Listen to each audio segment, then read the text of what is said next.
फक्त, बाकी काय नाही.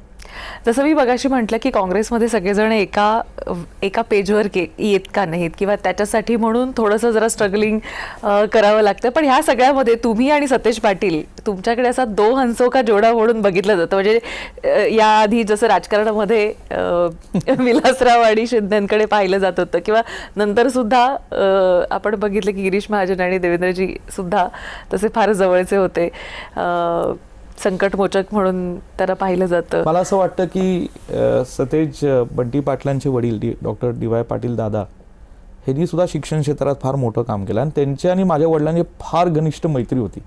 दोघांना एकमेकांच्या कर्तृत्वाबाबतीत आदर होता. डी.वाय. दादाने माझ्या वडिलांबाबतीत फार आदर होता आणि माझ्या वडिलांनी त्यांच्या बाबतीत आदर होता. आणि दोघंही ग्रामीण भागातले.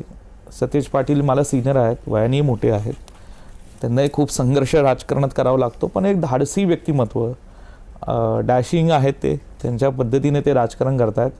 मला त्यांच्या बाबतीत आदरच आहे. आणि मी सांगितल्याप्रमाणे आम्ही एकत्रित आहोत महाराष्ट्रात. आता आम्ही राहिले किती जिकडे राहिलेले आम्ही काँग्रेसवाले आहोत. मी काय, बंटी पाटील काय, सतेज पाटील काय, अमित देशमुख काय, मग महाराष्ट्रात अनेक लोक आहेत. मी म्हणलं ना, यशोमती ताई असतील, वडेट्टीवार साहेब आहेत, खूप लोक आहेत, नाना भाऊ असतील, थोरात साहेब ज्येष्ठ आहेत, आम्हाला त्यांचंही मार्गदर्शन मिळतं. पृथ्वीराज चव्हाण साहेबांचं मार्गदर्शन आम्हाला असतं. सुशीलकुमार शिंदे साहेब खूप सिनियर आहेत. या लोकांनी फार वेगळा काळ पाहिला राजकारणाचा, त्यांचे मार्गदर्शन मिळतं. प्रणिती असेल, इथं वर्षाताई गायकवाड आहेत मुंबईत, अमीन पटेल, असलम शेख, हे काँग्रेसमध्ये हे फार विशेष आहे.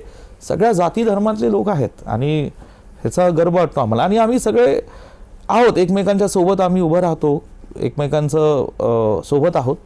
मला वाटतं तीच एक मोठी ताकद आहे आमच्या सगळ्यांची. आणि आम्ही आहोत एकमेकांना सांभाळून आहोत आणि सांभाळून राहू अशी परमेश्वराला प्रार्थना आहे. एकमेकांना हात देण्याची आता सध्या